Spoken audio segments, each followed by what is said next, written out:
राजस्थान में पश्चिमी विक्षोभ एक्टिव है। कई जिलों में इसका असर देखा जा रहा है। सीकर बीकानेर में मंगलवार सुबह बारिश हुई। सीकर में घर दुकानों में पानी घुस गया। बीते 24 घंटे में यहाँ 1 इंच बारिश हो चुकी है।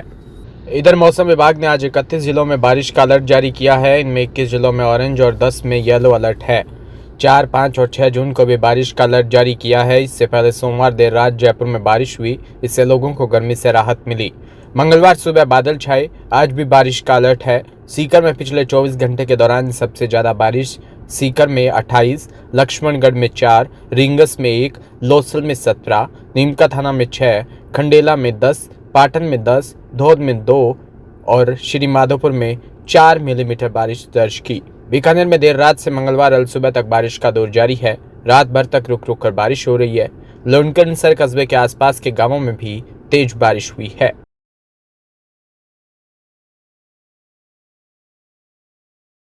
बस्सी से खबरजा उपखंड के जटवाड़ा गांव में बने बर्फ फार्म हाउस की दीवार बारिश और अंदर से अचानक गिर गई। इस दौरान बारिश से बचने के लिए दीवार के पास खड़ी महिला की मलबे में नीचे दबने से मौत हो गई। घटना से नाराज ग्रामीणों ने शव उठाने से मना कर दिया और धरना शुरू कर दिया। मृतका शांति देवी जटवाड़ा इलाके की रहने वाली थी। जानकारी के मुताबिक शांति देवी लक्ष्मीपुरा बालाजी मंदिर के पास बकरी चराने गई थी और अचानक अंधड़ और बारिश का दौर शुरू हो गया। बारिश से बचने के लिए शांति देवी पास स्थित एक फार्म हाउस की दीवार के पास जाकर खड़ी हो गई। इस दौरान बारिश और अंदर से फार्म हाउस की दीवार भरभराकर गिर गई और मलबे के नीचे दबने से शांति की मौके पर मौत हो गई। घटना की सूचना मिलते ही गांव में आक्रोश फैल गया। नाराज ग्रामीण बड़ी संख्या में मौका पर इकट्ठे हुए और धरने पर बैठ गए।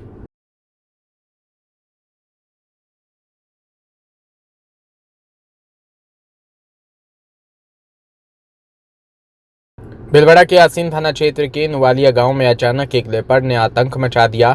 इस हमले से करीब 5 लोग घायल हो गए, जिससे पूरे गांव में दहशत फैल गई।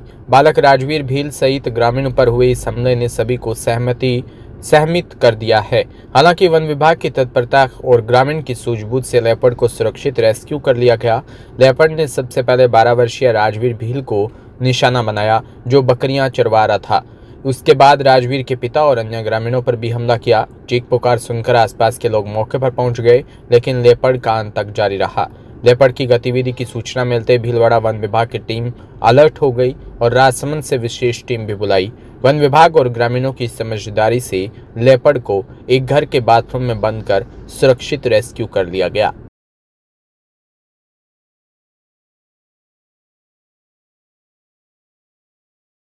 बजे के आसपास हमें नुवालिया ग्राम से सूचना मिली थी कि पैंथर का अटैक हुआ था। तुरंत उसी टाइम वन विभाग की टीम एक्टिव हो गई और काफ़ी जगहों पे हमने पिंजरे लगा दिए थे। फिर वन विभाग की टीम ने काफ़ी सूझबूझ के साथ लेपर्ड को एक साइड में ले जाके और एक बाथरूम में बंद कर लिया और काफ़ी हिम्मत दिखा के हमारे फॉरेस्टर जी ने ये काम किया है।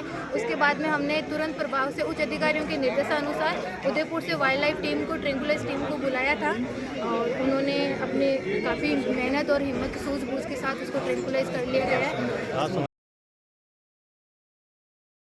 खुलायत से खबर जहां बज्जू के मोडायत की पुरनवाला की रोई में सोमवार शाम 5 बजे की युवक की बिजली की पोल पर डंपर डालते समय करंट आने से मौत हो गई। युवक की मौत से आक्रोशित परिजन और ग्रामीणों ने तारों के बीच फंसे शव को नीचे न उतारने दिया। वो शटडाउन लेने के बाद ही बिजली चालू करने वाले कर्मचारी पर कार्रवाई करने, उचित मुआवजा देने की मांग पर बज्जू थाने के आगे विरोध भी किया। मांग न माने जाने पर मौके पर आकर धरना दिया। सोमवार शाम को चक 3 MDM के पुरनवाला आबादी की रोई में एक खेत में लगे बिजली पोल पर जंपर डालने के लिए जोधपुर डिस्कॉम के ठेके का 25 साल का कर्मचारी मनोज मेघवाल चढ़ा। उसने शटडाउन लिया था। वो बिजली के पोल पर चढ़कर तारों के बीच में जंपर डाल ही रहा था कि अचानक किसी ने बिजली चालू कर दी और तारों में करंट प्रवाहित होने से करनाराम बुरी तरह झुलस गया। उसकी तारों के बीच में उलझकर मौत हो गई। शव हवा में ही लटकने लगा। घटना की जानकारी मिलने पर बड़ी संख्या में मृतक के परिजन और ग्रामीण मौके पर पहुंचे।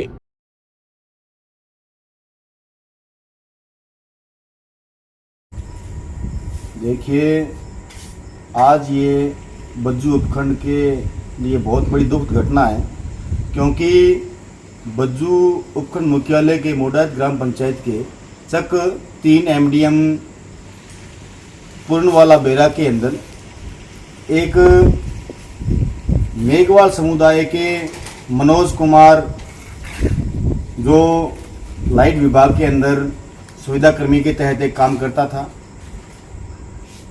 उस साथी की बिजली विभाग की एक भरपूर लापरवाही के चलते आकस्मिक निधन हो गया।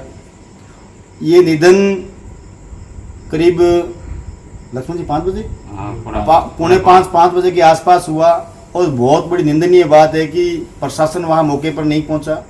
हाँ ठीक है, लोकल स्थानीय प्रशासन के अधिकारी पहुंच गए, लेकिन उच्च अधिकारी कोई नहीं पहुंचा और उच्च अधिकारी पहुंचे करीबन 2 बजे के आसपास और 2 बजे वहां से बॉडी को उठाकर बज्जू उपखंड मुख्यालय के मोर्चरी में रखाया गया है। कुछ शर्तें जो प्रशासन द्वारा मानना तय हुआ, लेकिन उसका हम पुष्टि नहीं करते। लेकिन उन्होंने कल 12 बजे तक का समय मांगा है और वो 12 बजे से पहले हमारी मांगों के ऊपर उन्होंने श्रीगंगानगर के पदमपुर से बड़ी खबर, जहां पदमपुर तहसील के गांव घमोड़वाली में ग्रामीण दूषित पानी पीने को मजबूर है। मामला जलदाय विभाग का है, जहां विभागीय निगरानी के अभाव में ग्रामीणों की सेहत से खिलवाड़ किया जा रहा है। बात कर रहे हैं घमोड़वाली वाटर वर्क्स की, जहां गांव में बने उच्च जलाशय से दूषित पानी की सप्लाई हो रही है और 6000 ग्रामीणों की सेहत खतरे में है। गांव की जलापूर्ति का स्रोत पीएचडी का उच्च जलाशय की पिछले कई सालों से सफाई नहीं हुई।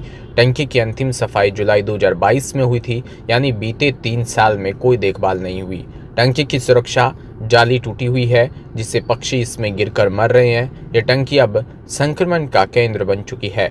इस पेयजल टंकी से पूरे गांव और नजदीकी 12 ढाणियों तक पानी सप्लाई होता है, लेकिन वाटर फिल्टर चोक हो चुका है और वॉल्व गंदगी से बंद पड़े हैं। ग्रामीणों ने पंचायत प्रशासन और पीएचडी विभाग से शिकायत की है। विभागीय अधिकारियों ने समस्या समाधान का आश्वासन दिया है। दूसरी तरफ विभाग ने वाटर वर्क्स का ठेका बीकानेर के मुनीराम परतराम एंड कंपनी को दिया है, लेकिन कंपनी ने सिर्फ एक कर्मचारी को ही तैनात किया, जो कि हालात से बेबस नजर आ रहा है। पंप हाउस की 2 में से 1 मोटर जल चुकी है और इलेक्ट्रिक पैनल बोर्ड भी खराब है। ऐसे में पेयजल की आपूर्ति बाधित हो रही है। सवाल ये है कि क्या प्रशासन किसी बड़ी बीमारी के फैलने का इंतजार कर रहा है? ग्रामीणों की मांग है कि उच्च जलाशय की तत्काल सफाई हो, वाटर फिल्टर को दुरुस्त किया जाए और पानी की गुणवत्ता की नियमित जांच हो।